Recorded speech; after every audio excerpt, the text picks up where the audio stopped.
நன்றி ஆண்டவரே. We thank you my lord. கத்த நாள் ஆவியானவரே எங்களை உங்களுடைய கருத்தில் கொடுக்குறோம். கிருபையாய் கத்த நீங்கள் பொறுப்படுங்க. உங்களுடைய நாமம் மகிமைப்படும்படி எங்களை கொண்டு என்ன சித்தம் வைத்திருக்கிறோம் அந்த காரியங்களை ஆண்டவர் செய்யுங்க. இந்த பைபிள் காலேஜ் மூலமாக நடக்கிற பைபிள் ஸ்டடி கத்தர் ஆசீர்வதிங்க. அநேகருக்கு அது பிரயோஜனமாக கத்தர் மாற்றி கொடுங்க. உங்களுடைய நாமம் மகிமைப்படும்படி கத்தாவே இந்த பைபிள் காலேஜில் கலந்து பைபிள் ஸ்டடீஸ் மூலமாக வேத பாடங்களை படிக்கிற எல்லாருக்கும் நல்ல ஞானத்தையும் அறிவையும் ஆலோசனையும் புத்தியும் கொடுங்க. வேதத்தை நன்றாக தியானிக்கக்கூடிய அந்த ஞானத்தை கற்றுக் கொடுங்கப்பா. உங்களுடைய நாம் மயம் பண்ணோம். எல்லாரையும் வல்லமையான ஊழியக்காரங்களை மாற்றுங்க. பெரிய காரியங்களை ஆண்டவர் செய்யுங்க. ஏனோ தானோ என்ற ஒரு வாழ்க்கை வாழாமல் உமக்கு பக்தி வைராக்கியமாக வாழக்கூடிய அப்படிப்பட்ட எண்ணங்களை ஒவ்வொரு கற்றுக் கொடுங்க. ஆண்டவர் உங்களுடைய வேதத்தை நேசிக்கிறவர்களுக்கு மிகுந்த சமாதானம் உண்டு என்று சொல்லி வேதத்தில் வாசிக்கிறோம். அப்படியே அந்த வேதத்தை நேசித்து தியானித்து அதில் இருக்கிற ரகசியங்களை அறிந்து கொண்டு உமக்கு இன்னும் அதிகமாய் பிரயோஜனம் உள்ளவங்களாக வாழ ஒவ்வொருவரையும் ஆண்டவர் நீங்கள் தகுதிப்படுத்துவன்மாய் செபிக்கிறேன். இந்த நாளோட வந்த பிள்ளைகளுக்காக சோதரம் காணொலி மூலமாக லைவாக பார்க்க போகிற எல்லோரும் ஆண்டவர் நீங்கள் பொறுப்படுங்க. ஆண்டவரே அவங்க எல்லாம் ஆண்டவரே ஆவிக்குரிய காரியத்தில் ஆண்டவரே உமக்கு உண்மை உள்ளவங்களா, பிரியம் உள்ளவங்களா, பரிசுத்தம் உள்ளவங்களா, உங்களுடைய வரிகளை காணப்படக்கூடியவங்களா இருக்க ஆண்டவர் உதவி செய்யுங்க. எல்லாரையும் மறுரூபமாக்க போகிறீங்க. நாங்கள் நம்புகிறோம், விசுவாசிக்கிறோம். அந்த பாக்கியத்தை எல்லாருக்கும் கர்த்தர் கொடுங்கப்பா. பெரிய காரியங்களும் ஆண்டவர் செய்யுங்க. நன்றி ஆண்டவரே. பரலோக ராஜ்யத்திற்கு எல்லாரையும் ஆண்டவர் தகுதிப்படுத்துங்க. துதி கன மகிமை அனைத்தையும் உமக்கு செலுத்துகிறோம். வல்லமையுள்ள இயேசுவின் நாமத்தில் ஜெபிக்கிற நல்ல பிதாவே, ஆம். அல்லேலூயா. இந்த நாளில் கூட உன்னத பாட்டு 5வது அதிகாரம் நாம் பைபிள் ஸ்டடிக்காக எடுத்துக்கொள்கிறோம்.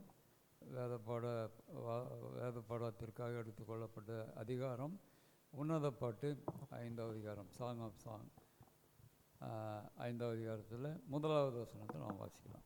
என் சகோதரியே, என் சகோதரியே, என் மணவாளியே, என் மணவாளியே, நான் என் தோட்டத்தில் வந்தேன். நான் என் தோட்டத்தில் வந்தேன். ஒரு நிமிஷம் மறுபடியுமாய் இதை குறித்து ஒரு காரியம் நம்ம சொல்லுவோம். Praise lord. இது யார் சொல்கிறா? என் சகோதரியே, என் மணவாளியே, நான் என் தோட்டத்தில் வந்தேன்.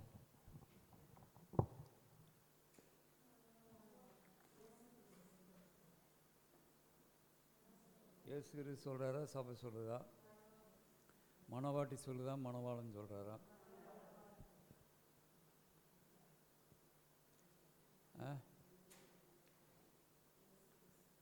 இயேசு கிறிஸ்து சொல்கிறாரா? சரி, பாப்பா யாருன்ட்டு. சரி, தோட்டத்தில் வந்தோம். என் சகோதரி, என் மணவாளியே, நான் என் தோட்டத்தில் வந்தேன். என் வெள்ளைப்போளத்தையும் என் கந்த வர்க்கங்களையும் சேர்த்தேன். வெள்ளைப்போளம்னு சொன்னால் நான் சொன்னேன், அது ஒரு இங்கிலீஷில் வந்து மேருன்னு சொல்கிறாங்க. அதாவது கொஞ்சம் ஸ்மெல் இருக்கக்கூடியதான், எல்லாமே நல்ல வாசனை இருக்கக்கூடியதான். அதே மாதிரி போன லெசனில் கூட போகிறது கந்த வர்க்கங்கள்னால் ஸ்பைஸ் நிறைய. அதான் அந்த சாம்பிராணி புகையெல்லாம் போடும்போது நிறைய இதெல்லாம் போடுறாங்க இல்லையா, வித்தியாசமெல்லாம் போட்டு தானே போடுறாங்க. அது எல்லாமே ஸ்பைஸ்ன்னு சொல்கிறோம். ஆமாம். ஆகவே இந்த நாளில் இந்த தோட்டத்தை குறித்து ஆண்டவர் இல்லையா, பிரைஸ் லோன் வருதாம்மா, லூஸ் பண்ண பிரைஸ் லோன்.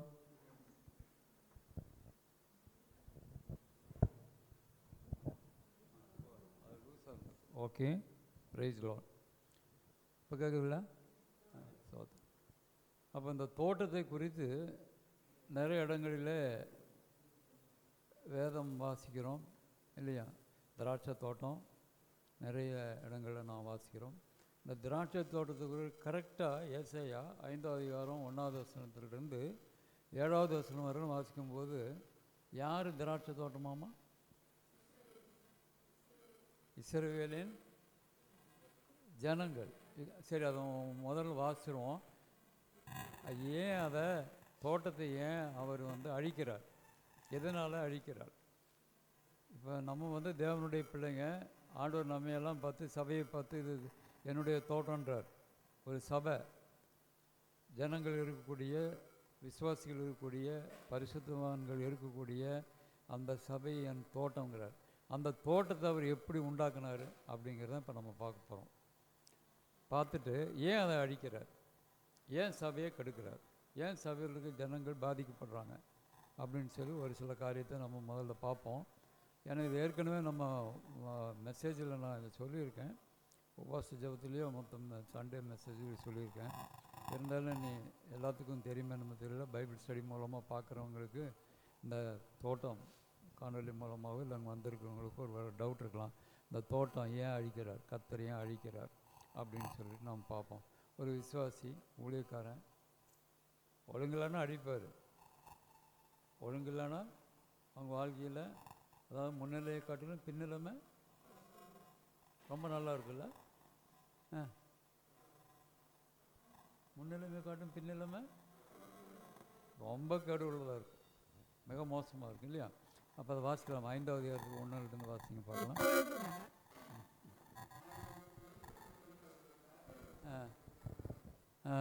இப்பொழுது நான் என் நேசரிடத்தில்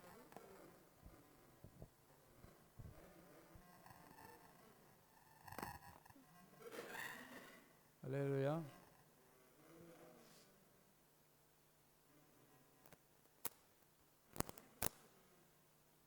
Praise the Lord. வாசிமா வாசி. இப்பொழுது நான் என் நேசரிடத்தில் அந்த மைக் சாரி ஃபார் டிஸ்டர்பன்ஸ்.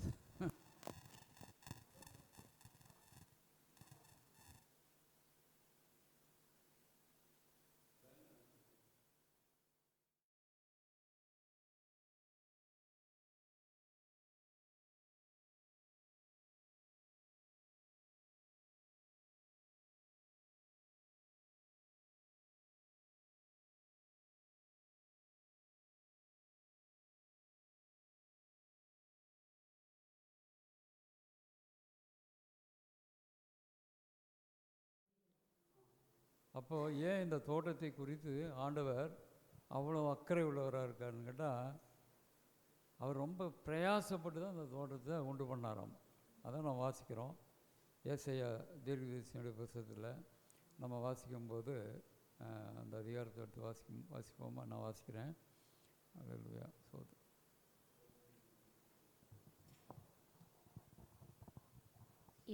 இப்பொழுது நான் என் நேசரிடத்தில் அவருடைய திராட்சை தோட்டத்தை குறித்து என் நேசருக்கேற்ற ஒரு பாட்டை பாடுவேன்.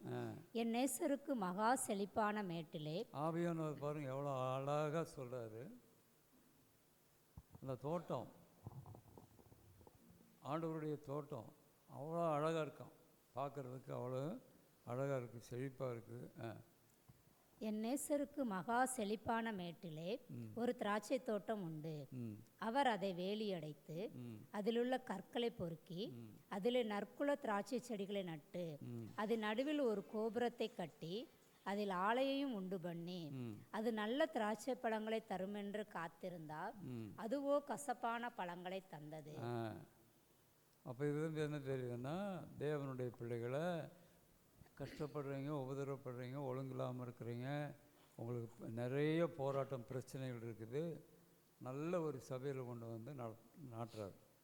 அந்த சபை எப்படிப்பட்ட இடத்துல இருக்குது? மேட்டில் இருக்குதான். எப்படி? மகா நல்ல உயரமான மகா செழிப்பான மேட்டிலே. அப்போ அப்படி மேட்டில் இருக்கிற இடத்துல வந்து செழிப்பாக இருக்குமா? மேடு வந்து செழிப்பாக இருக்குமா? பள்ளம் வந்து பள்ளத்தில் இல்லையா? அதிகமாக தண்ணீர்லாம் நிற்கிற இடம் பள்ளமாக தரும். குளமெல்லாம் இருக்குது இல்லையா? குளம் பள்ளத்துலேயும் குளம் இருக்குது. இப்போ வந்து மேட்டுலேயும் குளங்கள்லாம் இருக்குது, பார்த்துருப்பீங்க. மேட்டில் எங்கெல்லாம் குளம் இருக்குது? ஊட்டி குன்னூர்லையெல்லாம் குளம் இருக்குல்ல மேட்டில், இல்லையா? இருக்குது இருக்குது. அப்போ ஆண்டவருக்கு எந்த இடத்துல வேணாலும், தேவனுடைய சபையை எங்கே இருந்தாலும் எந்த இடத்துல இருந்தாலும் யார் நடத்தினா அந்த சபையை ஆசீர்வாதமாக நடத்த முடியும். அல்லேலூயா. அவர் நினச்சா முடியும். அநேக இடங்களில் பார்த்திங்கன்னா மேடுகளில் தண்ணி இருக்காது. ஆனால் நிறைய இடங்களில் நம்ம பார்க்குறோம், ப்ராக்டிக்கலாக பார்க்குறோம். உலகங்களில் நிறைய பெரிய இந்த ஈவன் வந்து இமயமலை பகுதியிலலாம் பார்த்திங்கன்னா மேலே போக போக பனியெல்லாம் உருகி தண்ணியாக தான் வருது. அங்கே பார்த்தீங்கன்னா நிறைய மரங்கள்லாம் இருக்குது. பனி அதிகமாக விழுகிற இடத்துல இருக்காது, ஆனாலும் அந்த மண்ணெல்லாம் இருக்கிற இடத்துல நல்ல செழிப்பாக இருக்குது. அது காரணம் என்னென்னா அங்கேயும் தண்ணி இருக்குது. ஏன்னா ஆண்டவர் ஒரு மனுஷனை எந்த நிலைமையில் இருந்தாலும் சபைக்கு கொண்டு வந்துட்டா அவனை உயர்த்தருக்கு அவர் போதுமானவர். இல்லையா? எவ்வளோ எக்கேடு கட்டி எப்படி இருந்தாலும் என்ன பிரச்சனை இருந்தாலும் சபைக்குள்ளே ஒரு தோட்டத்துக்குள்ளே ஒரு மனுஷன் வந்துட்டாருன்னா அதை ஆண்டவர் போஷிக்கிற இடமா இருந்ததுன்னா நிச்சயமாக கர்த்தர் அவருக்கு அந்த குடும்பத்தையும் அந்த சபையும் அந்த சபையும் மட்டுமல்ல அந்த பிள்ளைகளை, சபைக்கு வர பிள்ளைங்களை ஆண்டவர் அவ்வளோ அபரிவிதமாக ஆசீர்வாதத்தை நடத்துகிறவர். அப்போ அந்த தோட்டத்தை பற்றி தான் இப்போ நம்ம வாசிக்கிறோம். அதோட வேலி எடுத்து போடுறாராம்மா, அடைப்பு எடுக்கிறாராம்மா. அவர் அதை வேலி அடைத்து அதில் உள்ள கற்களை பொறுக்கி முதல்ல என்ன பண்ணார்? எல்லாம் சுத்திகரிக்கிறாரு. மேட்டு மேலே தண்ணியே இல்லாத இடத்துல எல்லாம் சுத்திகரித்து அது வேலி அடைச்சு அப்புறம் அதில் உள்ள கற்களை பொறுக்கி கல்லுகளை எல்லாம் பொறுக்கி கற்களை எல்லாம் பொறுக்கி அதில் நற்குல திராட்சை செடிகளை நட்டு பார்த்தீங்களா? நற்குலம்னு என்னது? ஆண்டவருக்கு பிரியமான பிள்ளைகளை கொண்டு வந்து சபையில் வைக்கிறாராம். அதனால தான் பைபிள் சொல்லுது, ஆமென், ஆண்டவர் தெரிந்து கொண்ட ஜனம் பாக்கியவான்கள். நம்மளாக போய் ஆண்டவர் ஏற்றுக்கொண்டு வாழ முடியாது. அவராக தெரிந்து கொள்ளணும். ஒரு டைம் வரும், கர்த்தர் கூப்பிடுவார். உங்களை தேடி தான் சுவிசேஷம் வந்தது. நீங்கள் கர்த்தரை தேடி போய் சுவிசேஷம் கேட்கல. அல்லேலூயா. உங்களை தேடி தான் கர்த்தர் வந்தார். நம்மை தேடி தான் கர்த்தர் வந்தார். நாம் தேடி போகல. நம்மளுக்கு கஷ்டம் உபதிரம் வந்தோ நம்ம தான் ஒரு இடத்துல போனோம். அடுத்தது அதில் நற்குல திராட்சை செடிகளை நட்டு அதன் நடுவில் ஒரு கோபுரத்தை கட்டி அதில் ஆலயம் உண்டு பண்ணி அது நல்ல திராட்சை பழங்களை. பார்த்தீங்களா? சபைக்குள்ள வந்த அந்த சபை பரிசுத்தமான சபையாக இருந்தால் ஒரு மனிதன், ஒரு விசுவாசி, ஒரு ஊழியக்காரர் அவங்களுக்கு என்னென்ன தேவையோ அந்த காரியத்தையெல்லாம் ஆண்டவர் ஒழுங்குபடுத்துகிற தேவன். அல்லேலூயா. ஆதியாகமத்திலே நம்ம பார்க்குறோம், 6வது நாள் மனுஷன் உண்டாக்குறதுக்கு முன்னாடி 5 நாளும் அவர் மனுஷனுக்கு என்னென்ன வேணுமோ எல்லாவற்றையும் உண்டாக்கிட்டு தான் 6வது நாள் மனிதனை படைத்தார். என்ன தெரியும், நம்ம ஆண்டவர் எவ்வளோ நல்லவர்னு பாருங்கள். அப்போ ஒரு மனுஷன் உள்ளர வர்றதுக்கு முன்னாடியே அவங்க தேவைகளை கர்த்தர் அறிந்திருக்கிறார். அவங்கள எப்படி வைக்கணும், எங்கே வைக்கணும், எப்படி அவங்கள ஆசீர்வதிக்கணும் அப்படின்னு சொல்லி நினைத்திருக்கிறார். அது நல்ல திராட்சை பழங்களை தரும் என்று இப்போ பாருங்கள், கொண்டு வந்துட்டாரா? நல்ல ஐடியாவோடு தான் கொண்டு வந்தார், நல்லா இருப்பான்ட்டு தான் கொண்டு வந்தார். ஆனால் என்ன இல்லை, ஒழுங்காக இல்லை. அதுவோ கசப்பான பழங்களை தந்தது. அவருக்கு கசப்பான பழங்களை கொடு. அப்போ ஆண்டவர் என்ன விரும்புகிறாரு? நம்ம எல்லாம் ஆண்டவருக்கு இன்னும் நல்ல பரிசுத்தமுள்ள ஒரு வாழ்க்கை வாழணும். ஆண்டவர் என்னத்தை விரும்புவார்? பரிசுத்தை தான் விரும்புவார். அவரை போல இருக்கணும்னு விரும்புகிறார். இல்லையா? அவருடைய உபதேசத்தில் 100% 100% அப்படியே அதை கடைபிடித்து நடக்கணும்னு விரும்புகிறார். அப்போ நடந்தால் அவர் என்ன பண்ணுறாரு? என்னெல்லாம் பண்ணி வச்சுருக்காரு? கோபுரத்தை கட்டியிருக்காராமா, வேலி அடைச்சிருக்காராமா, நல்லா தண்ணீர் பாய்ச்சினாரா, எல்லாம் பண்ணி அழகாக அந்த நல்ல பழங்களை தரும்னு சொல்லி தான் அவர் காத்திருந்தார். ஆனால் சபை மக்கள், விசுவாசிகள், ஊழியக்காரங்க ஒழுங்கில்லாதனால ஆண்டவர் என்ன பண்ணுறாரு? எருசலேமின் குடிகளே, யூதாவின் மனுஷரே, எனக்கும் என் திராட்சை தோட்டத்துக்கும் நியாயம் தீருங்கள். நான் என் திராட்சை தோட்டத்துக்காக செய்யாத எந்த வேலையே அதற்கு இனி செய்யலாம். அது நல்ல திராட்சை பழங்களை தரும். அப்போ ஒரு மனுஷன் நம்ம எப்படி ஆண்டவரத்தில் வரோம்? உபத்திரம் தான், கஷ்டம்தான், பாடு நம்ம பார்க்குறோம். நம்ம வாழ்க்கையில் ஏதோ ஒன்று நடக்கலை, ஏதோ ஒரு ஃபெயிலியர். அதனால தான் நம்ம தேவனிடத்தில் வர்றோம். அப்போ தேவனிடத்தில் வரும்போது அந்த காரியத்தை அவர் செய்கிறாரு இல்லையா? அந்த டைமில் நம்மளுக்கு என்ன தேவை இருக்கோ அந்த தேவையை கர்த்தர் சந்திக்கிறதுனால நம்ம ஒழுங்காக இருக்கணும்னு அவர் விரும்புகிறார். 100% 100% கொண்டு வந்துட்டார்ல. அவர் நம்புனீங்கள்ல, அவர் நல்ல தேவன் நீங்கள் நம்புறீங்கள்ல, அவர் என்ன சொல்கிறாரோ அதுக்கு கரெக்டாக 100% நம்ம கீழ்ப்படிந்து நடந்தோம்னா நல்ல கனிகளை கொடுக்கும் திராட்சை செடிகளாய் நம்மளை மாற்றுவார். அப்படி நம்ம சபையே கர்த்தர் மாற்றுவார். இந்த சபை தான் தோட்டம். அப்போ சபையில் இருக்கிற ஜனங்கள், விசுவாசிகள், ஊழியக்காரங்க இருக்கிறவங்க ஒழுங்காக கரெக்டாக இருந்தால் அந்த சபையை கர்த்தர் நம்ம ஆசீர்வதித்து உயர்த்திக்கிட்டே இருப்பார். ஆமென். அல்லேலூயா. ஆசிமா, என் திராட்சை தோட்டத்துக்காக செய்யாத எந்த வேலையை அதற்கு இனி செய்யலாம். அது நல்ல திராட்சை பழங்களை தரும் என்று நான் காத்திருந்தேன். அது கசப்பான பழங்களை தந்ததென்ன? இப்போதும் நான் என் திராட்சை தோட்டத்துக்கு செய்வதே உங்களுக்கு அறிவிப்பேன். அதன் வேலியை எடுத்து பார்த்தீங்களா? வேலி என்ன பண்ணிடுவார்? எடுத்து போடுவார். ஒரு நல்ல தோட்டம் இருக்குது, வேலி போட்டிருக்காங்க, ஃபென்சிங் போட்டிருக்காங்கன்னா அதுக்குள்ள எந்த அதாவது அந்த பயிர் வகைகளை கெடுக்கிற எந்த மிருகங்களும், எது காட்டு மிருகங்களெல்லாம் போகாது. இன்றைக்கி எங்கள் ஊரில் பார்த்திங்கன்னா நிறைய காட்டு பண்ணி, உண்மையில் எங்கள் ஊரில் எங்கள் அக்காவோட தோட்டமெல்லாம் பார்த்திங்கன்னா காட்டு பண்ணி விவசாயம் பண்ண முடியாது, அந்த அளவு காட்டு பண்ணி பெருகி போச்சு. ஆனால் கொல்லக்கூடாதுங்கிறாங்க. என்ன சொல்கிறாங்க, ஃபாரஸ்ட் டிபார்ட்மெண்ட்டில் கொண்டா ஃபைன், ஆனால் விவசாயம் பண்ண முடியலன்னு சொல்லிட்டு இப்போ நிறைய அவங்க கம்ப்ளைண்ட் எல்லாம் பண்ணிகிட்ருக்காங்க. ஆகவே ஒரு ஃபென்சிங் இல்லைன்னா, வேலி இல்லைன்னா, ஒரு காம்பவுண்ட் இல்லைன்னா அந்த அந்த தோட்டம் என்ன பண்ணுது? அழிந்து போகிறது. நம்மை சுற்றி ஆண்டவர் ஒரு வேலி போட்டிருக்காரு. என்ன வேலி தெரியுமா? உன் கண்ணுக்கு தெரியாத வேலி இருக்கிறது தெரியாது.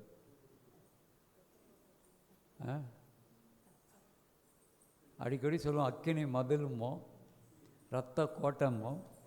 ஒரு பாட்டு இருக்குது, இரத்த கோட்டைக்குள்ளே நான் நுழைந்து விட்டேன், இனி அணுகாது எந்த தீங்கும் தீண்ட.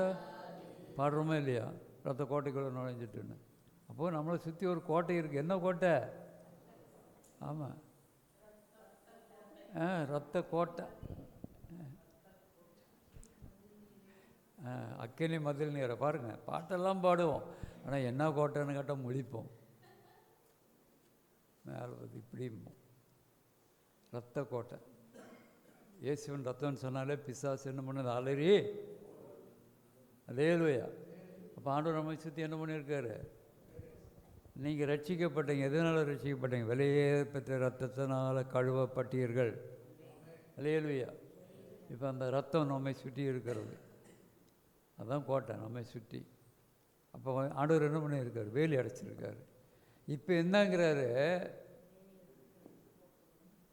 எடுத்துருவேங்கிறாரு. எடுத்து என்ன ஆயிரும்? மறுபடியும் பிசாசு, சாத்தான், சத்துரு, அசுத்தாவிகளாம் கிரியை செய்யும். அப்போ நம்ம வாழ்க்கை முன்னிருந்ததை விட பின்னிருந்த நிலைமை ரொம்ப கேடுள்ளதாய் மாறும்.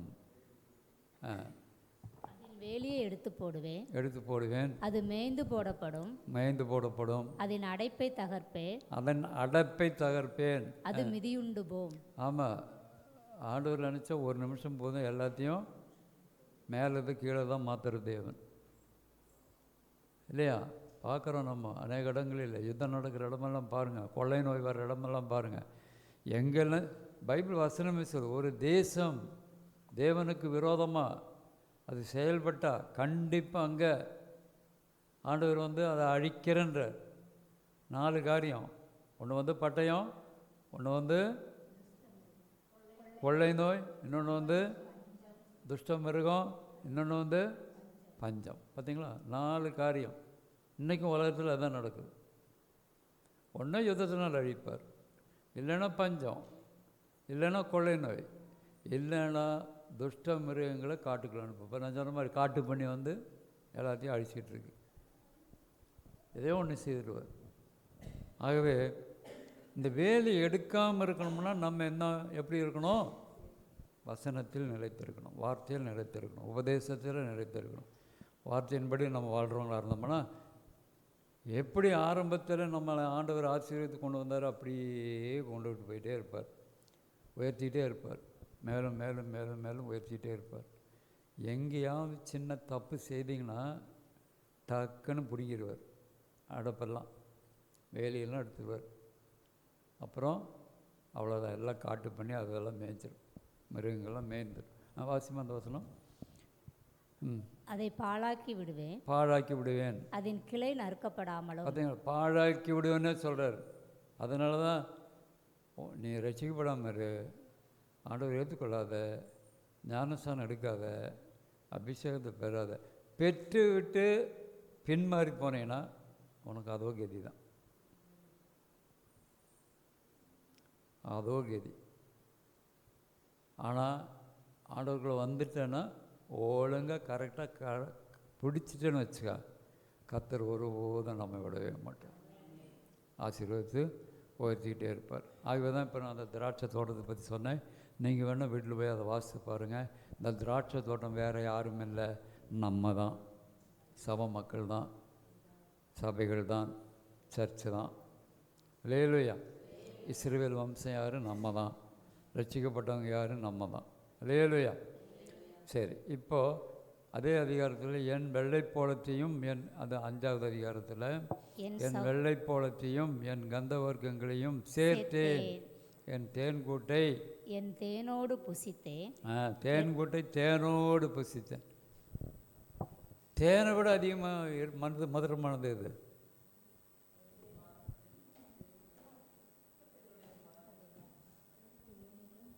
அதிமதுரம்னு ஒன்று இருக்காமா? அப்படியா?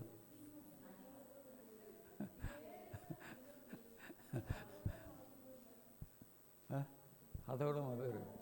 தேன் தான் மதுரமா? அப்போ அதிமதுரம் அது கசப்பாக இருக்குமோ?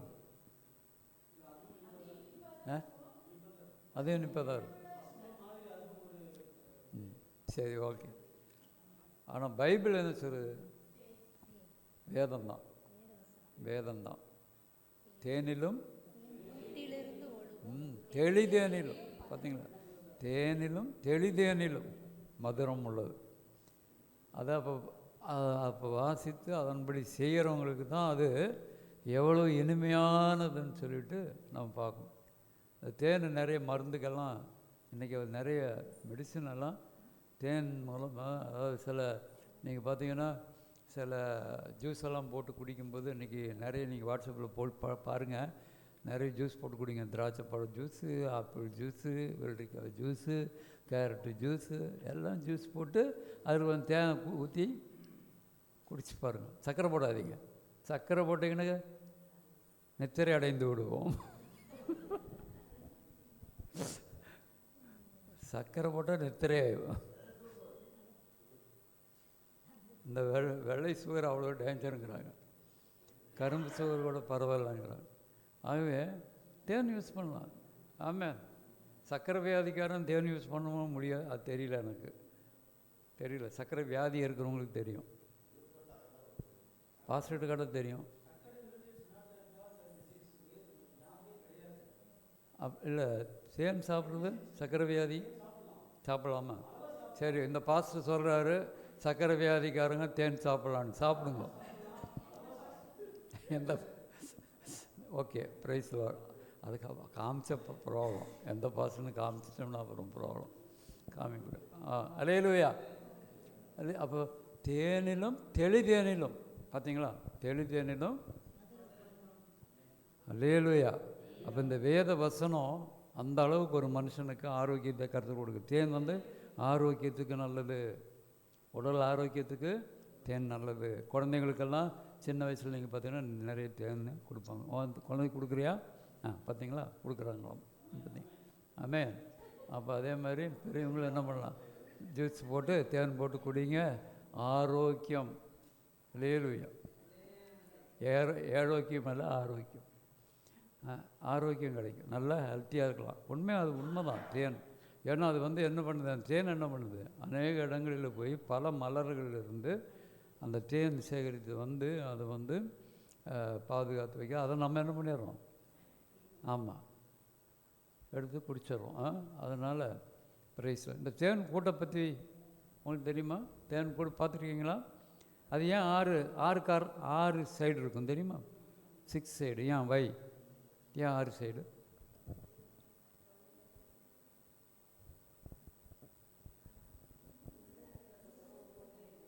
ஒரு ஓட்டம் மட்டும்தான் இருக்கும், 6 சைடு இருக்கும்.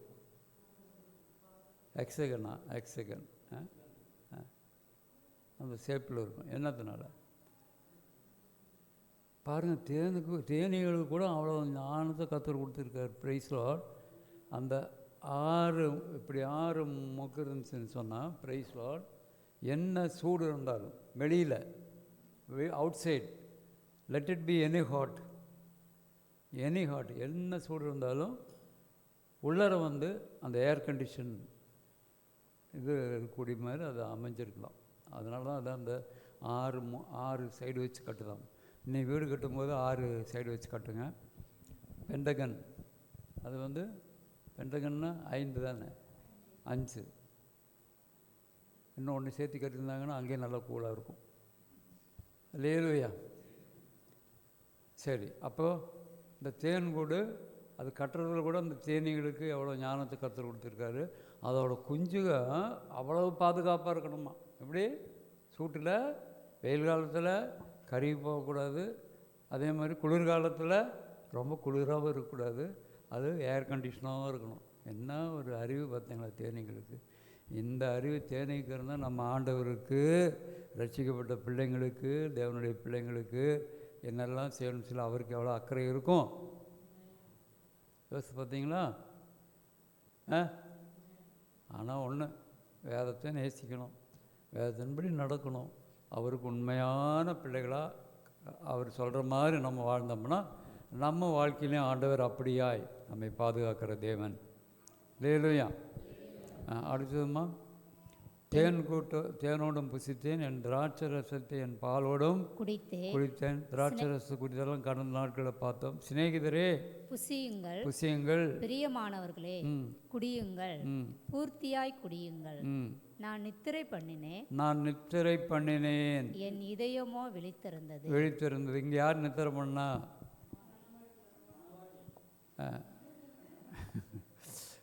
என் மனவாட்டிக்கு அப்போ நித்திரை தான்.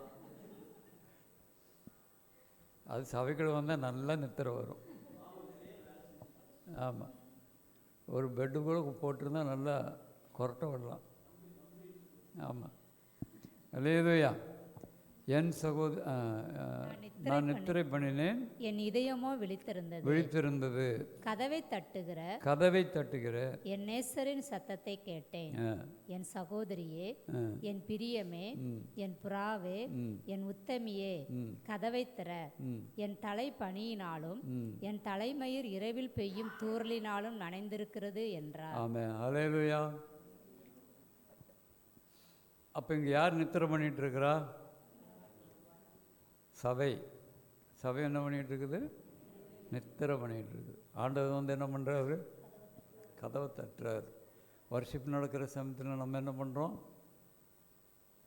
தூங்குறோம். செய்தி கேட்குற நேரத்தில் என்ன பண்ணுறோம்? எப்போ இந்த பாஸ்டர் விடுவாரோ, இவருக்கு வேறு வேலையே இல்லை அப்படிம்போம். அது மட்டுமா, இந்த பாஸ்டர் என்ன திட்டுறாரு, என்ன சண்டை போடுறாரு, கோவப்படுறாரு, சொல்கிறீங்களா? இதுதான் நித்திரை, வேறு ஒன்றும் இல்லை. இதுதான் நித்திரை. ஒழுங்காக வர்ஷிப் பண்ணல, ஒழுங்காக ஜெபம் பண்ணல, ஒழுங்காக உபவாசம் இருக்கிறது இல்லை. அதே மாதிரி ஆராதனை வேளையில் அங்கேயும் இங்கேயும் ஞாபகத்தை வச்சுக்கிட்டு இருக்கிறது இல்லையா? அதுதான் நித்திரைக்கு ஒப்பானது. அப்போது ஆண்டவர் என்ன பண்ணுறாருன்னா, இதோ வாசப்படியில் நான் கதவை தட்டுகிறேன், ஒருவன் என்னுடைய சத்தத்தை கேட்டு கதவை திறந்தால் நான் அவனிடத்தில் பிரவேசித்து அவனோடு கூட. எங்கே இருக்குது வசனம்? வெளிப்படுத்தல் 3:20 சொல்லுது. அப்போ ஆண்டவர் நம்முடைய கதவை தட்டுகிறார், இருதயத்தை தட்டுகிறார், எழுப்புறார். ஏய் ஒழுங்காரு, கரெக்டாவா, பஞ்சுவல் சபைக்கு வர்றதில் ஒழுங்காரு, கரெக்டாரு, டைமுக்கு வா, ஒழுங்காக ஆராதனை பண்ணு, ஒழுங்காக உபாசரு, வீட்டு குடும்ப ஜபங்கள் எல்லாம் கலந்துக்கோ. உங்கள் குடும்பத்தில் ஜபம் வைங்க, காலையிலும் மாலையிலும். கண்டிப்பாக ஃபேமிலின்ட்டு இருந்தால் காலையிலும் மாலையிலும் ஜபம் பண்ணுங்கள். ஒரு 10 நிமிஷம் 15 நிமிஷம் குடும்ப ஜபம் பண்ணுங்கள். அல்லேலூயா. வேலைக்கு போகிறதுக்கு முன்னாடி, பிள்ளைங்களை பள்ளிக்கூடம் அனுப்புறதுக்கு முன்னாடி ஒரு ஜபம் பண்ணுங்கள். இங்கே நம்ம அதிகாலையில் எப்போவுமே ஜபம் பண்ணுறோம். அநேகமாக எல்லோரும் குடும்பம் தான் வர்றீங்க. 2-3 குடும்பம்னாலும் குடும்பம் வரோம். Praise lord. எல்லோரும் வரனாலும் குடும்பத்தில் ஒரு ஆளாவது வர்றாங்க. அது கர்த்தருக்கு ஸ்தோத்திரம். Praise lord. அப்படி வீட்லேயும் போய் நீங்கள் என்ன பண்ணுங்கள், பிள்ளைகளை அனுப்புறதுக்கு முன்னாடி, சாப்பாடு கொடுத்து அனுப்புறதுக்கு முன்னாடி, எல்லாம் கை கோர்த்து பிள்ளைகளோட ஸ்கூலுக்கு போகிறதுக்கு முன்னாடி ஜெபம் பண்ணி அனுப்புங்க. திரும்பி வரும்போது, ஆண்டவரே எங்கள் பிள்ளைகளெல்லாம் நைட்டில் சாப்பிட்டு படுக்கிறதுக்கு முன்னாடி எங்களெல்லாம் ஒன்றாய் கூட்டி சேர்த்திங்க, மறுபடியுமாய் இந்த ராத்திரியில் முற்றிலுமே எங்களை பொறுப்படுன்னு சொல்லி ஒரு ஜெபம் பண்ணிங்கன்னா ஆண்டவருக்கு எவ்வளோ பெரியமாக இருக்கணும் யோசிப்பார் இல்லை? ஆனால் அதே சமயத்தில் வந்தவொடனே டக்குன்னு டிவி போடுறது என்ன, அப்புறம் நியூஸ் பார்க்குறது என்ன, அதெல்லாம் பண்ணுவாங்க. ஆனால் ஆண்டவருக்குன்னு சொல்லி கரெக்டாக நம்ம ஆண்டவருடைய காரியத்தில் உண்மை இல்லை. அப்போ இதெல்லாம் தான் நம்ம நித்திரை பண்ணுகிறோம், தூங்கிட்டே இருக்கிறோம், எந்திரிக்க முடியல, கதவை தட்டுறாரு, ஒழுங்காரு கரெக்டாரு, என்னுடைய காரியத்தில் நீ கரெக்டாரு. ஒவ்வொரு காரியம் நம்ம எப்பெல்லாம் அசட்டை பண்ணுறோமோ, தேவனுடைய காரியங்களை எப்பெல்லாம் குறைபடுறோமோ அப்பெல்லாம் ஆண்டவர் நம்மளோட கூட பேசுவார். அதுதான் இருதயத்தை தட்டுறார், எழுந்துருன்றார். அப்போது இந்த அம்மா என்ன பண்ணுறாங்க, கதவை தட்டுகிறேன் நேசரின் சத்தத்தை கேட்டேன். அவர் கூப்பிட்றாரு அழகா, சகோதரியே, என் பிரியமே, என் புறாவே, உத்தமியே. என்ன உத்தமி? அப்பா பயங்கர உத்தமி.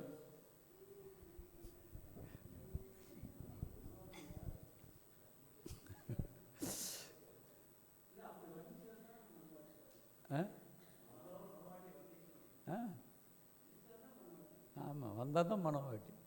தூங்கிட்டு இருந்தா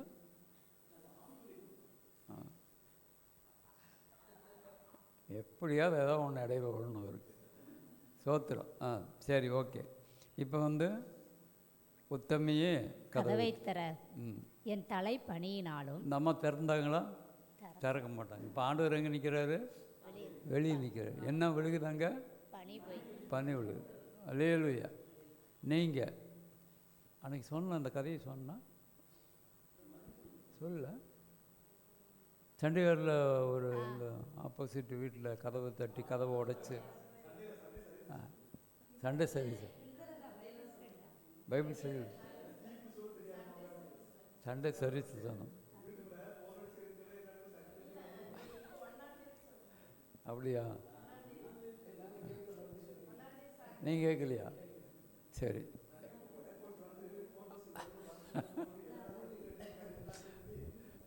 அதாவது ஏர்ஃபோர்ஸில் சண்டிகரில் இருக்கும்போது எங்கள் குவார்ட்டர்ஸ் நான் இருக்கிற அந்த வீட்டுக்கு ஆப்போசிட்டில் ஒரு குவார்ட்டர். ஏன்னா அது ஃப்ளோர் மாதிரி தான். இப்போ இங்கே எப்படி நம்ம இங்கே சூலூர்லாம் குவார்ட்டர்ஸ்லாம் இருக்குல்ல, அடுக்குமாடி கட்டுறோம், அது மாதிரி தான். 2 ஃபேமிலி ஆப்போசிட் இருப்பாங்க. அப்படி குவார்ட்டர்ஸ் இருக்கும், 3 மாடி 4 மாடி குவார்ட்டர்ஸ். அப்போ நாங்கள் ஃபஸ்ட் ஃப்ளோர் இருக்கோம். எங்களுக்கு ஆப்போசிட்டு ஒரு ஃபேமிலி, அவங்க ஹஸ்பண்ட்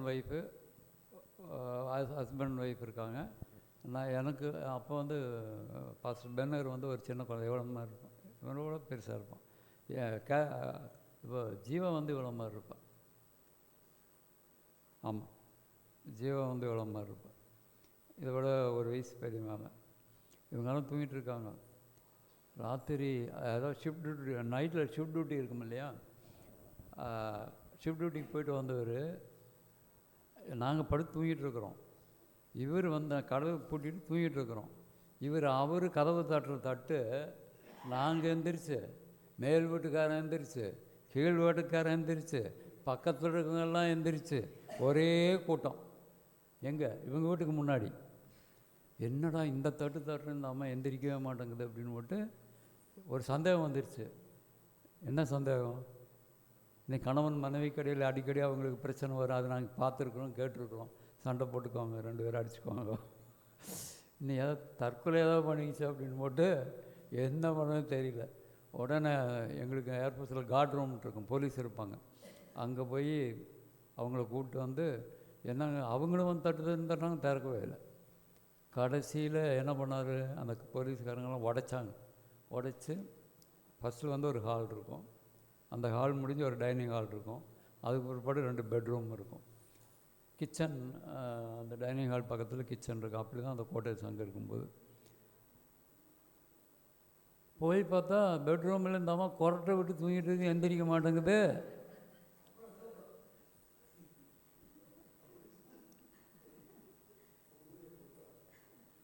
எப்படி நம்ம ஆண்டவர் இப்படி தான் தட்டிகிட்டு இருக்கார், நம்ம என்ன பண்ணிகிட்டு இருக்கிறோம்? அல்லேலூயா. அப்புறம் போய் எல்லாம் போனோன்னு இந்த அம்மா டபடபடன்னு எந்திரிச்சு தட்டி எழுப்பணுன்னு எந்திரிச்சு பார்த்தா ஒரே கூட்டம் நிற்குது. அல்லேலூயா. நம்ம அப்படி தூங்கக்கூடாது. ஆமென்.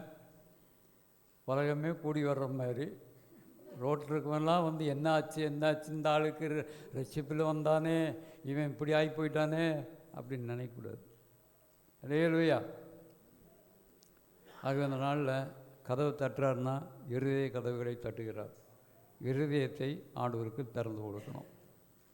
ரட்சிப்பில் வந்துட்டோமா, இதுக்குள்ள வந்துட்டோமா, சட்ட திட்டங்கள், சபையினுடைய சட்ட திட்டங்கள், வேத வசனத்தின்படி என்ன ஆண்டவர் சொல்கிறாரோ, ஆவியானவர் சொல்கிறாரோ அதுக்கு அப்படியே கீழ்ப்படிங்க நடந்தால் மட்டும்தான் அந்த தோட்டம் வேலி அடைக்கப்படும். அல்லேலூயா. அந்த தோட்டத்தில் நல்லா கனி தரக்கூடிய பழங்கள் உண்டாகிருக்கும். இப்போ ஆண்டவர் எங்கே நிற்கிறார்? வெளியே நிற்கிறாரு. பனி விழுகிறது அப்படின்னு என்ன? அவருக்கு மனசு ரொம்ப பாதிக்கப்பட்டுருச்சு. இந்த ஜனங்கள் இப்படியெல்லாம் இருக்காங்களே, எவ்வளோ கஷ்டப்பட்டாங்க, துயரப்பட்டாங்க, ரட்சிப்பில் கொண்டு வந்தேன், அவன் நல்லா நடத்திட்டு இருக்கிறேன், இதுக்கு இப்படி இருக்குதே, அவன் என்னுடைய காரியத்தில் உண்மை இல்லையே அப்படின்னு சொல்லி வேதனைப்படுகிறார். அதுதான் பனியில் நனைந்து கொண்டிருக்கிறார் நேசர் ஆண்டவர். அல்லேலூயா. ஒரு கேள்வி கேட்குறேன். நோவாவின் காலத்தில் தான் மழை பெய்யுது. அதுக்கு முன்னாடி என்ன பெய்தது? ஆனால் மழை பெய்யுது. அதுக்கு முன்னாடி என்ன தான் இருந்துச்சு? பனி தான் இருந்துச்சாம். அதுக்கு முன்னாடி பனி தான் இருந்தது இல்லையா? அதுவும் பைபிள் சொல்லுது. மூடு பனி. என்ன பனி? அப்போ எத்தனை பனி இருக்குது சொல்லுங்க? எத்தனை பனி இருக்குது? மூடு பனி மட்டும்தான் தெரியும். பனிமலை, பனிக்காற்று, பனிக்கட்டி, கட்டியான பனி, பொடிந்த பனி, பவுடர் பனி,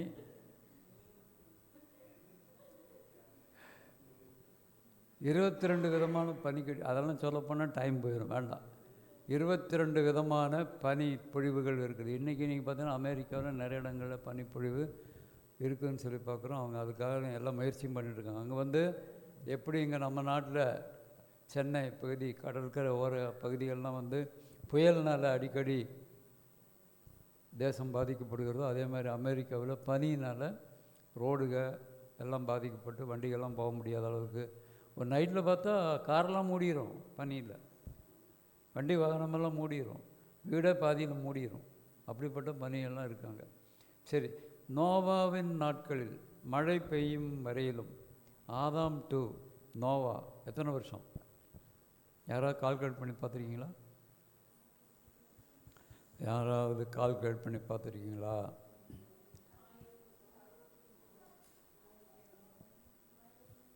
ஆயிரத்தி நோட் பண்ணி வைக்கணும். அப்போ டக்குன்னு எடுத்து சொல்லலாம். ஒரு தரம் பைபிள் ஸ்டடிக்கு நம்ம கால்குலேட் பண்ணோம் இல்லை, ஞாபகம் இருக்கா? சரி, இப்போ நோட் பண்ணிங்க பாருங்கள். ஆதாம் டு சேர்த்து நீங்கள் ஆயுசு அந்த அவர் இருந்த நாட்களையும், பிறந்த நாள், இறந்த நாள், இருந்த நாள், பிறந்த நாள், இறந்த நாள், இருந்த நாள், இதெல்லாம் கால்குலேட் பண்ணும்போது ஆதாம் டு சேர்த்து 130 வருஷம். டோட்டல் பண்ணி பார்த்தீங்கன்னா உங்களுக்கு தெரியும், 130 வருஷம். சேத் டு ஏனோஸ் 105 வருஷம். ஏனோஸ் டு காயினான் 90 வருஷம். காயினான் டு மகாலேல் 70 வருஷம். மகாலேல் டு கண்டுபிடிச்சிட்டிங்களா? இல்லை வருது, நான் சொல்லிட்டாரு. நோட் பண்ணிங்க. யார் இது டு ஏனோக்கு 162 வருஷம். ஏனோக் டு மெதுசலா 65 வருஷம். Methuselah to லாமேக் 80. சரி, நான் வாட்ஸ்அப்பில் போட்டுறேன், நீங்கள் பார்த்துக்க. டைம் இல்லை, அதனால தான். ஓகே, இப்படி எல்லாம் பார்க்கும்போது இதெல்லாம் சேர்த்து நோவாவினுடைய 600வது வயதில் தான் மழை பெய்யுது. அதையும் சேர்த்துனா உங்களுக்கு வந்து டோட்டலாக 1056 இயர்ஸ் மழையே இல்லை. ஆனாலும் செடி கொடிகள் மரங்கள் எல்லாம் புல் பூண்டுகள்லாம் இருந்தது. மனிதர்கள் சந்தோஷமாக தான் இருந்தாங்க. எல்லாத்துக்கும் ஆகாரம் இருந்தது என்று சொல்லி நம்ம பார்க்குறோம். அப்போ ஆண்டவரால் எது வேணாலும் செய்ய முடியும். அல்லேலூயா. மழை இல்லாவிட்டாலும் பனியை வைத்து கர்த்தர் என்ன பண்ணுவார்? ஆமாம், சோத்திரம். ஒரு புத்தகத்தில் நான் வாசித்தேன், ஒரு புக்கில் வேத பண்டிதர்கள்லாம் தியானிச்சிருந்தது. சீத்தி மரம் உங்களுக்கு நீங்கள் கேள்விப்பட்டிருக்கீங்களே? சீத்தி மரம் நார்மலாக பாலைவனத்தில் தான் இருக்கும். பாஸ்டருக்கு தெரியும். சீத்தி மரம் பார்த்தீங்களா? பார்த்துருப்பார். சீத்தி மரம் அங்கே இருக்குது நிறைய வீடுகளில். பார்த்தீங்கன்னா அதை வெட்ட விட மாட்டாங்க. வெட்டினா நமக்கு தலையை வெட்டிடுவான். அந்த மரம் வந்து நிழல் கொடுக்குற மரம், அதனால் வெட்ட மாட்டாங்க. சீத்தி மரம் அது நம்ம பைபிள் வாசிக்கல. சீத்தி மரத்தில் எல்லாம் ஆசரிப்பு முறைமைக்கேற்ற எல்லா மர வேலைகளையும் செய்தது சீத்தி மரத்தினால தான் பண்ணாங்க. உடன்படிக்கைப்பட்டி இல்லையா, இந்த மேஜை டேபிள் இதெல்லாமே அதில் தான் பண்ணது தான் சீத்தி மரம். முள் இருக்கிற மரம் தான், ஆனால் நல்ல நிழல் கொடுக்கக்கூடிய மரம். ஓகே. அந்த மரத்தினுடைய அதாவது சீட்ஸு எப்படி நம்ம அந்த வெடித்து செதறும். கொடுக்கப்புள்ளி பழம் கொடுக்கப்புள்ளி மரம் தெரியும் அது மாதிரி இல்லை. அதை விட இந்த ஆடெல்லாம் மேயறதுக்கு தலை ஓடிக்கிறாங்கள வேலியிலிருந்து, ஆட்டுக்கு கொடுக்கறதுக்கு இந்த புளியாந்தளம் மாதிரி இருக்கும் தலை. அது என்ன மரம்னு தெரியல எனக்கு. மரம் சரி. எனவே அதில் ஒரு காய் இருக்குமில்ல, இப்படி அது வெடித்து சதறுமில்ல, நிறைய இடத்துல கிடக்குமில்ல, அது முளைக்கிறதுல மழை விழுந்துச்சுன்னா. அதே மாதிரி பாலைவனத்தில் மழை பெய்யா விட்டாலும் இந்த பனி விடுறதுனால அது முளைச்சி அது என்ன பண்ணுதாமா, அதாவது அது சொல்கிறாங்க லட்சக்கணக்கான விதைகள் ஒரு விதை முளைக்குமாமா. ஒரு விதை முளைக்குமா. அந்த விதை முளைச்சி மண்ணில் போய் அந்த மண்ணில் விழுந்திருக்கும்போது பனி அது மேலே விழும்போது அது முளைக்குமாமா. அது வேர் விட ஆரம்பித்தா அப்புறம் இந்த பனி என்ன பண்ணுமாமா, அந்த இலையின் மேலே விழுகும்போது அந்த இலை அந்த ஈரப்பசையை எடுத்து வேரில் விட்டு ஆகாரம் சேகரிக்கிறது. அல்லேலூயா. புரியுதா உங்களுக்கு? நார்மலாக ஒரு செடி வச்சா தண்ணி ஊற்றனு வேர் நனைஞ்சா தான் அது வந்து என்ன பண்ணும், வளரும். ஆனால் இது என்ன பண்ணுது, அந்த பனி இலை மேலே விழுகிற அந்த நீங்கள் பார்த்தீங்கன்னா முளைச்சி அந்த இது வருது இல்லையா, முதல்ல இந்த முளை மாதிரி வருது இல்லையா, அதில் அந்த பனி பட்டாலே வேர் வர ஆரம்பிச்சு. அப்புறம் டெய்லி பெய்கிற அந்த பனியில் இருக்கக்கூடிய ஈரத்தன்மையை எடுத்து வேருக்கு விட்டு வேர் மண்ணிலிருந்து அது என்ன பண்ணுது, அதுக்கு வேண்டிய ஆகாரத்தை எடுத்து இந்த மரம் வளருது. அல்லேலூயா. இது எதை குறிக்கிறது? ஏன் சீத்தி மரம்? நம்ம சீத்தி மரம் மாதிரி இருக்கணும்.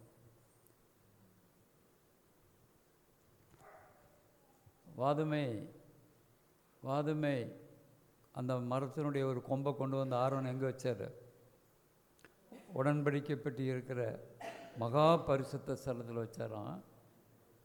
ஒரே ராத்திரியில் அது என்னாச்சு, துடைத்து பூ பூத்து காய் காத்து. மண் இருந்துச்சா? மண் இருந்தால், தண்ணி இருந்தால், வெளிச்சம் இருந்ததா, வருஷத்துக்கு ஒருக்கா தான் தருப்பாங்களாம். இருந்தா இல்லை. ஆனாலும் கர்த்தருக்காக கனி கொடுக்குறவங்களா இருக்கணும். அல்லேலூயா. ஒரு விசுவாச வாழ்க்கை நம்ம அப்படி வாழணும்னு சொல்லிட்டு நம்ம பார்க்குறோம். சரி, இப்போ நான் அதாவது மழை வந்து கிட்டத்தட்ட 1056 வருஷம் ஆதாம் டு நோவா 600 நோவாவுக்கு 600 வயசாகும் வரையிலும் மழை பெய்யவே இல்லை. அப்போ இவங்க என்ன பண்ணியிருக்காங்கன்னா, ஒவ்வொருத்தருடைய அந்த ஏஜ் எத்தனை வருஷம் அவங்களுக்கு இடைவெளி இருக்குதுன்னு சொல்லி அதை கால்குலேட் பண்ணி அதோட 600 வருஷத்தை சேர்த்தி நோவாவோட வருஷத்தையும் சேர்த்தி அவங்க வந்து கால்குலேட் பண்ணி சொல்கிறாங்க 1056 வருஷம் மனுஷன் ஆதாம் உண்டாக்குனதுக்கும் பிற்பாடு 1056 வருஷம் பூமியில் மழை பெய்யவே இல்லை. ஆனாலும் பூமியில் தேவன் எல்லா தாவர வகைகளையும் வளரச் செய்தார். மிருகங்கள், பறவைகள், ஊரும் பிராணி எல்லாம் இருந்தது. ஆமென். தண்ணி இல்லாமல் உங்களால் வாழ முடியுமா?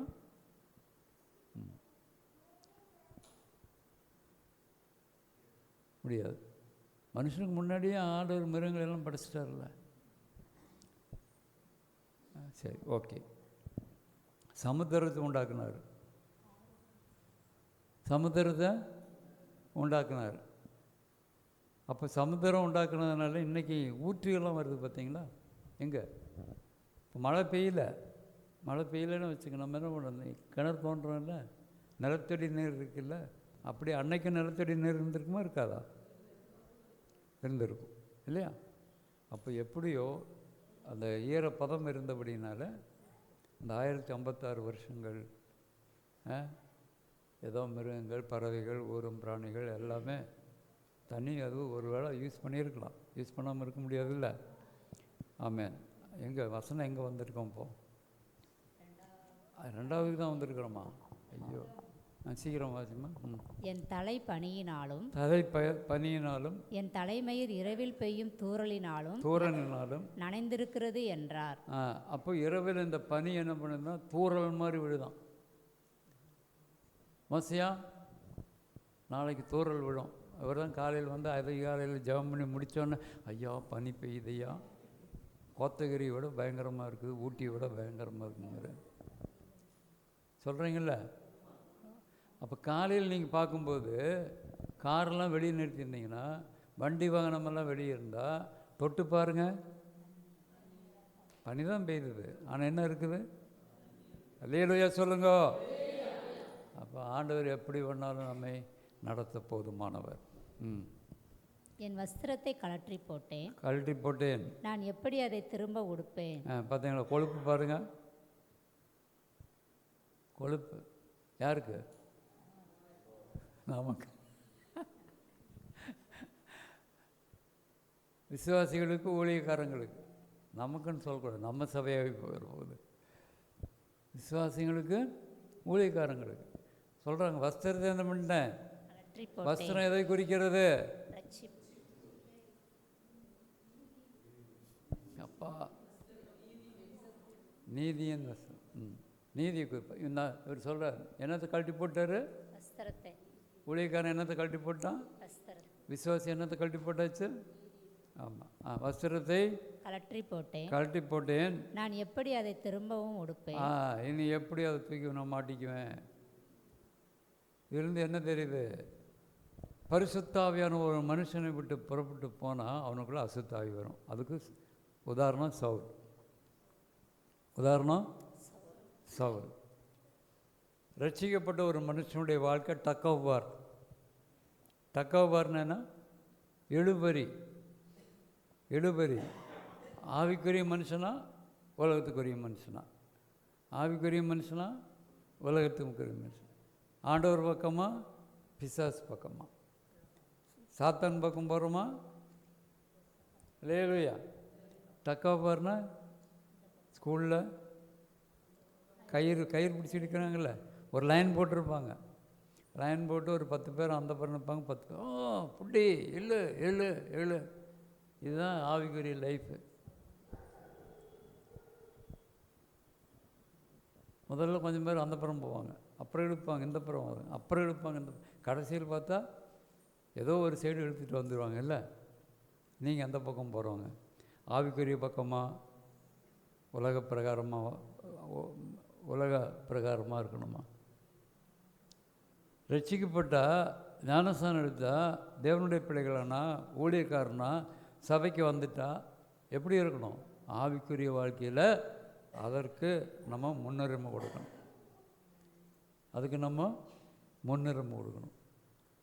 அதுதான் இம்பார்ட்டன்ட்.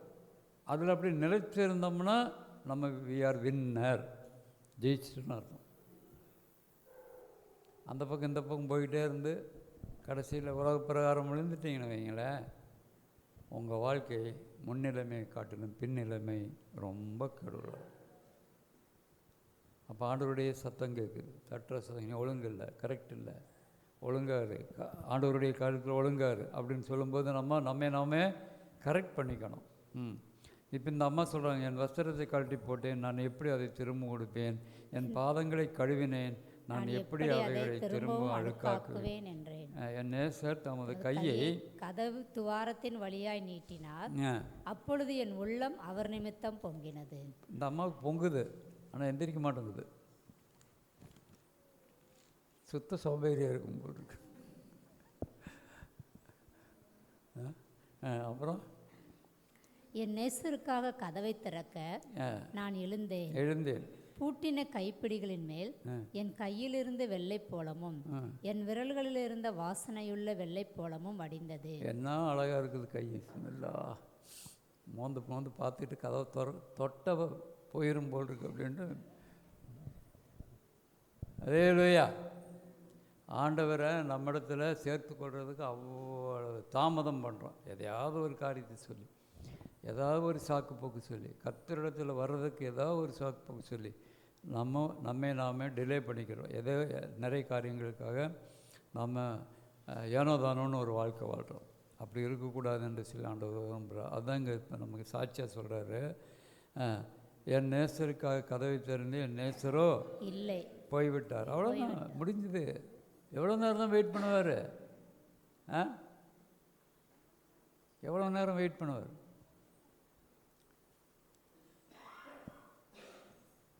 பத்து மணிக்கு ஆராதனா 11 மணி 12 மணிக்கு வந்தால் எப்படி?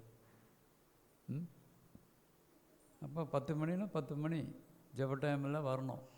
முதல்ல நான் ஏற்கனவே சொன்னேன், 10 மணிக்கு வந்துடுங்க, முதல்ல வருங்க, உடனே அப்படியே ஜெபங்களை ஆரம்பிங்க. கரெக்டாக 10:30 வந்து வர்ஷிப் பண்ணலாம் அப்படின்னு. ஏன்னா நம்ம வர்ஷிப் லீடரே 10:30 மேலே தான் வருவாங்க. அதனால் அவங்களுக்கு வேண்டிய நான் என்ன பண்ணியிருக்கேன், 10 மணிக்கு வந்துடுங்க, 10 மணி வரையிலும் ஜெபம் பண்ணுங்க, அப்புறம் நம்ம பார்த்துக்கலாம் அப்படின்னு சொல்லி. அல்லேலூயா. ஒழுங்காக 10 மணிக்கு வந்துருக்கோம்.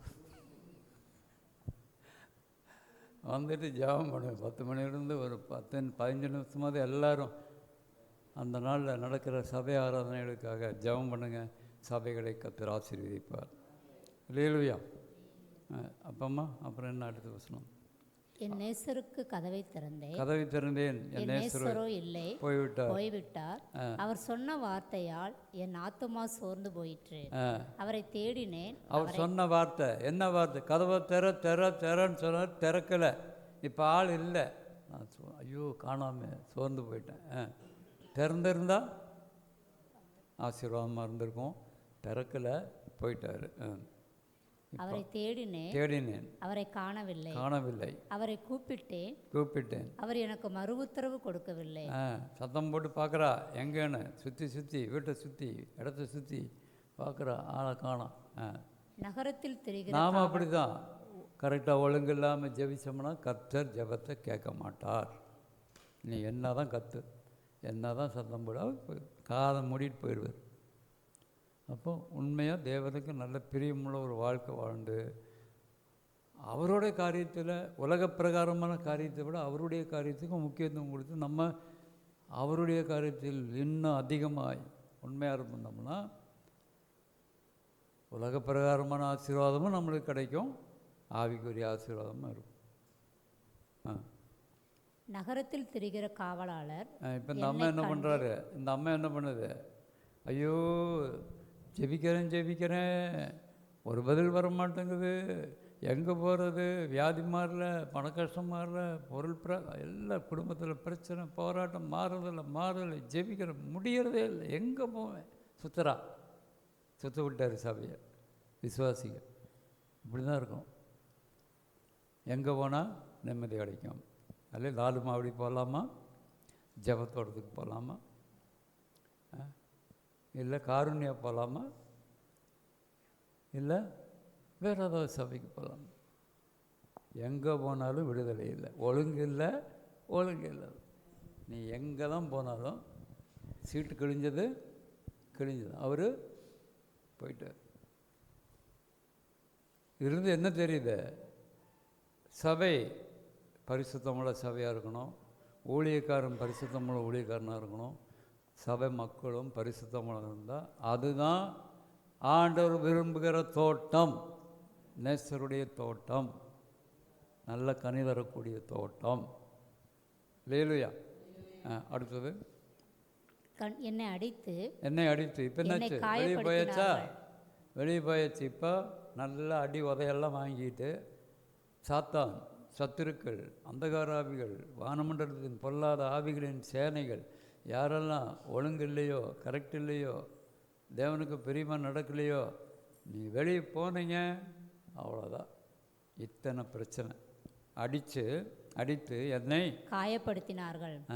அலங்கத்தின் காவல்காரர், அங்கே காவலாளர் என்னை கண்டு என்னை அடித்து காயப்படுத்தி, அலங்கத்தின் காவல்காரர் என் மேல் இருந்த என் போர்வையை எடுத்துக்கொண்டார்கள். போச்சு.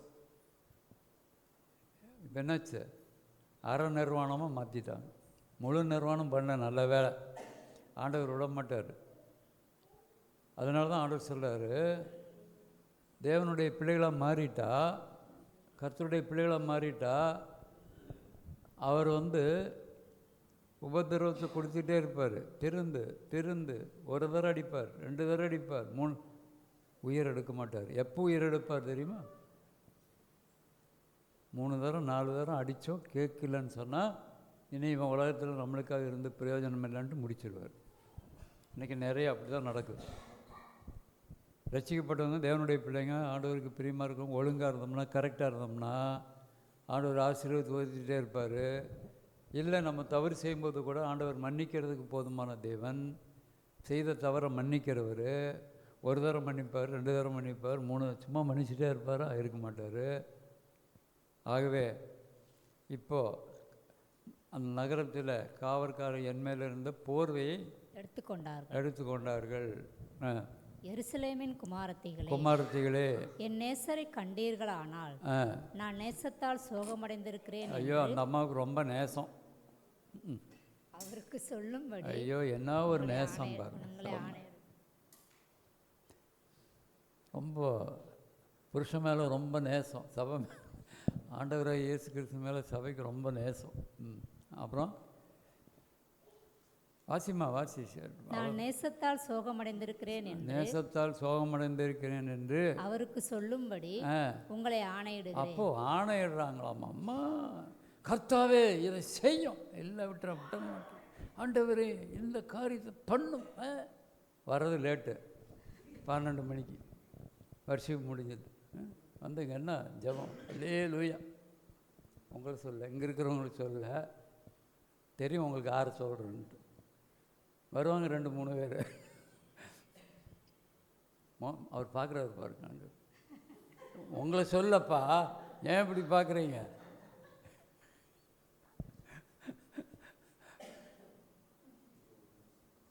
ஆண்டவே காப்பாற்றுக்கோ. எங்கே போய் காப்பாற்ற? காலை வாரி விடுவார்.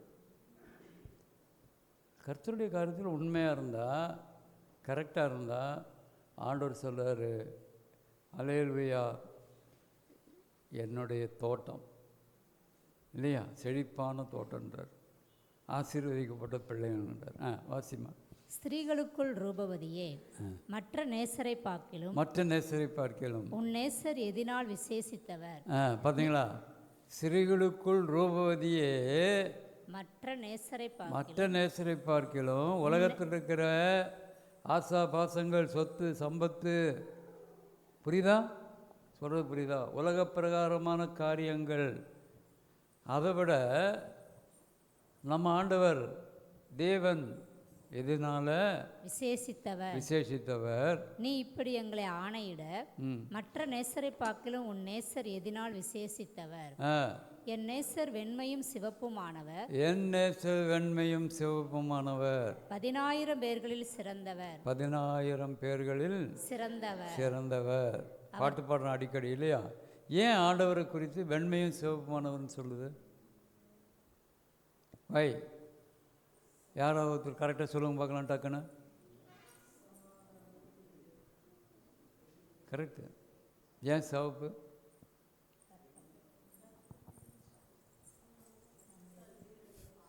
ஏங்க பரிசுத்தம். வெண்மை வந்து பரிசுத்தை குறிக்கிறது, வெண்மை வந்து தூய்மை குறிக்கிறது, வெண்மை வந்து சமாதானத்தை குறிக்கிறது, வெண்மை வந்து என்னது தூய்மை பரிசுத்தம். முக்கியமாக சொல்ல போனோம்னா பரிசுத்தம். அவரை போல் பரிசுத்தமாக இருக்கணுன்றதுக்காக வெண்மை. அது மட்டும் இல்லை, சமாதானத்துக்கு கூட நம்ம வெள்ளைக்கொடி காமிக்கிறாங்கல்ல சமாதானத்துக்கு. சிவப்பு ஏன்?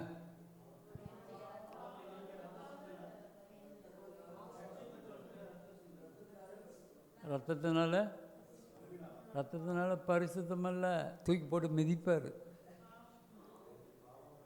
டேஞ்சர். ஆண்டவர் அப்படிப்பட்டவர் தான். ஆனாலும் பட்சிக்கிற அக்கினி. எத்தனை பேருக்கு தெரியும்? ஒழுங்கு இல்லைன்னா விடவே மாட்டார், நசிக்க போடுவார்.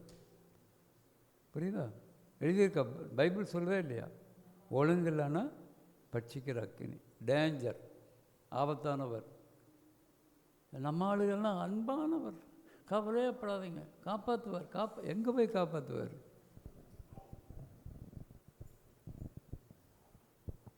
கோபம் வந்துருச்சுன்னு வச்சுங்க, முடிஞ்சது, அவ்வளோதான்.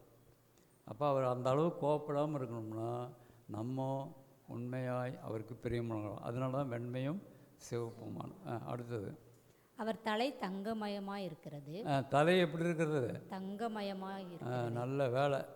ஏதாவது சொரூபத்தில் இயேசுவோட படம் தங்கத்தில் பண்ணி வச்சு தலையை தூக்கிட்டு வந்துடலாம். இப்போ பார்த்துருப்பீங்க, நிறைய சிலைகள்லாம் என்ன பண்ணியிருக்காங்க, இயேசுவோட ஃபோட்டோலாம் பார்த்துருக்கீங்களா? தலையெல்லாம் பண்ணி வச்சுருக்காங்களா? Roman Catholic church. என்ன சிஸ்டர், கலர் அப்படியே தான் சுருளாக முடி, அப்படி கலரெல்லாம் பார்த்தா. ஆனால் மண்ணில் பெயிண்ட் அடித்து வச்சுருக்கான். தங்கமாக இருந்தால் விடுவீங்களா? விட மாட்டேன். தெரியும் எனக்கு. 10 பேரை கூப்பிட்டு போய் எப்படியாவது கஷ்டப்பட்டு தூக்கிட்டு வந்து நம்ம ஆண்டவரையே ஏலம் போடுற ஆளுகளாச்சு. சரி, ஓகே. அடுத்தது, அவர் தலைமயிர் சுருளாகவும் காகத்தை போல கருமையாகவும் இருக்கிறது.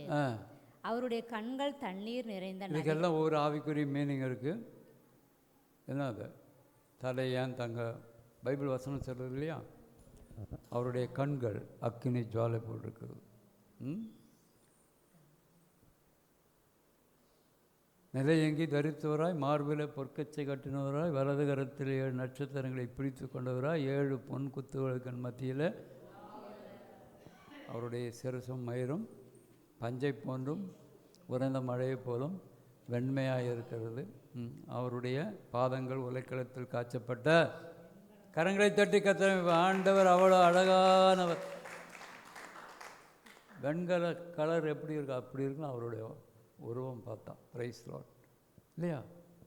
அப்போ அந்த தேவன் நம்ம ஒழுங்காக இருந்தோம்னா கரெக்டாக நம்ம தேவையில்லாம் சந்திக்கிறோம். சீக்கிரம் வாசியமாக அடுத்தது. அவருடைய கண்கள் தண்ணீர் நிறைந்த நதிகளின் ஓரமாய் தங்கும் புறா கண்களுக்கு ஒப்பானவைகளும். புறா கண்களை தான் பற்றி பார்த்தோம் போன பைபிள் ஸ்டடிகளில். பாலில் கழுவப்பட்டவைகளும் நேர்த்தியாய் பதிக்கப்பட்டவைகளுமாய் இருக்கிறது. அவர் கன்னங்கள் கந்தவர்க்கம் பாத்திகளைப் போலவும் வாசனையுள்ள புஷ்பங்களைப் போலவும் இருக்கிறது. வாசனையுள்ள புஷ்பம் அவர் ரோஸ் மாதிரி, மல்லிகைப்பூ மாதிரி அப்படி ரொம்ப பயங்கரமாக வாசம் இருக்குது. என்ன பூ சொல்லுங்க பார்க்கலாம்? ரொம்ப வாசமாக இருக்கிறது மல்லிகை.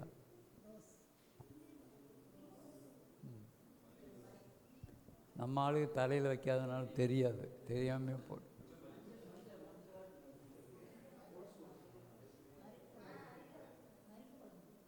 மறிக்கொழுந்தா?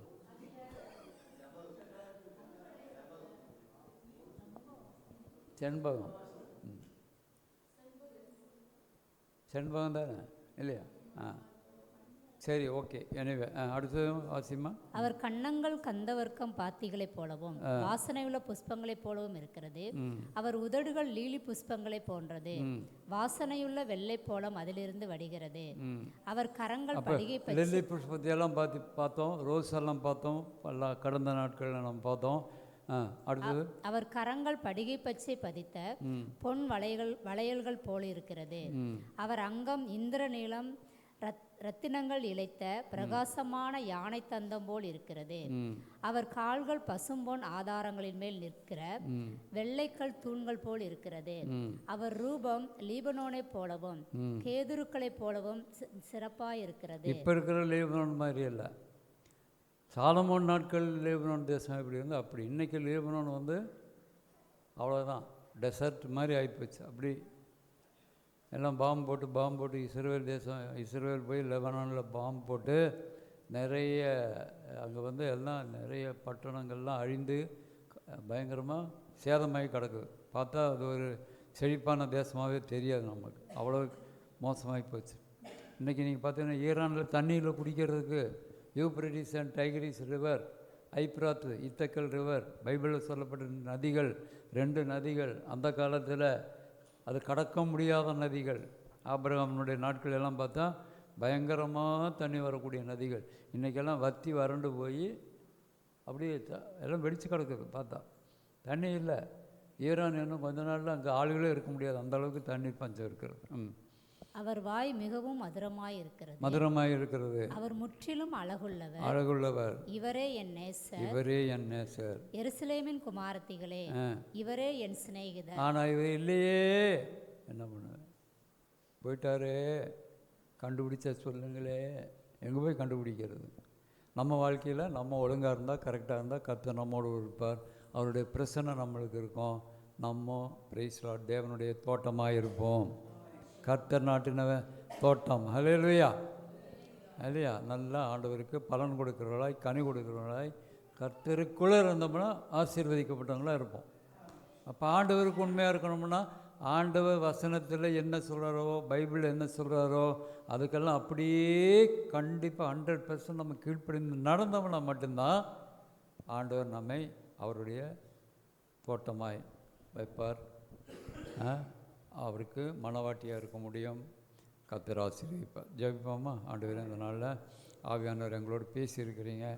நாங்கள் அதிகமாக உமக்கென்று வைராக்கியமாக வாழக்கூடிய கிருபைகளை கர்த்தர் விடுங்க. ஆவிக்குரிய காரியத்தில் உண்மையாக இருக்க, உம்முடைய காரியங்களில் உண்மையாக இருக்க. நீங்கள் வெண்மையும் சிவப்புமானவர் என்று சில காலத்தில் வாசிக்கிறோம். ஆண்டவரே, உமக்கு பிரியமுள்ள ஒரு வாழ்க்கை வாழும் பொழுது நீங்கள் எங்களுக்கு பாதுகாப்பு கொடுக்குறீங்க, சமாதானத்தை கொடுக்குறீங்க, குடும்பத்தில் எல்லா தேவையிலும் ஆண்டு சந்திக்கிறீங்க. சபையினுடைய எல்லா காரியங்களும் உங்களுடைய கரமுறை நடத்துகிறது. அப்படியா எங்களுடைய எல்லா காரியங்களும் நீங்கள் கூட இருந்து நடத்துகிறபடினால நீங்கள் தான் எங்களுக்கு நேசர். உண்மையாக நாங்கள் நம்பி இருக்கிறோம். பெரிய காரியம் எங்கள் வாழ்க்கையில் செய்யுங்கப்பா. வந்திருக்கிற பிள்ளைகளுடைய குடும்பங்கள் இருக்கிற எல்லா சிறையிருப்புகளும் மாறணும். வேலி அடைக்கப்பட்ட தோட்டங்களாக நாங்கள் இருக்கணும். உமக்கு அதிகமாக கனி கொடுக்குறவங்களாக இருக்கணும். உண்மை மகிமைப்படுத்த கர்த்தர் உதவி செய்யுங்கப்பா. வருகிற நாட்களில் இன்னும் ஆண்டவரே, எங்கள் சபை மக்களையும் எங்களோடு இணைந்து ஊழியம் செய்கிற ஒவ்வொரு ஊழியக்காரருடைய சபைகளையும் எல்லா ஆண்டவர் அபரிவிதமாக ஆசீர்வதித்து பெரிய காரியங்கள் ஆண்டவர் செய்யுங்கப்பா. எல்லாருக்கும் விலையேறிப்பிருந்த ரட்சிப்பை கர்த்தர் விடுங்க. நீதியின் வஸ்திரத்தை நீங்கள் கொடுத்துருக்கிறீங்க, அதை நாங்கள் இழந்து போகக்கூடாது. கர்த்தாவே, ஆண்டவரே, அந்த நீதியின் வஸ்திரத்தை நாங்கள் காத்துக்கொள்ள கர்த்தர் உதவி செய்யும். கர்த்தர் அப்படி செய்வதற்கு எல்லாம் சோதனம் பண்ணலாமா?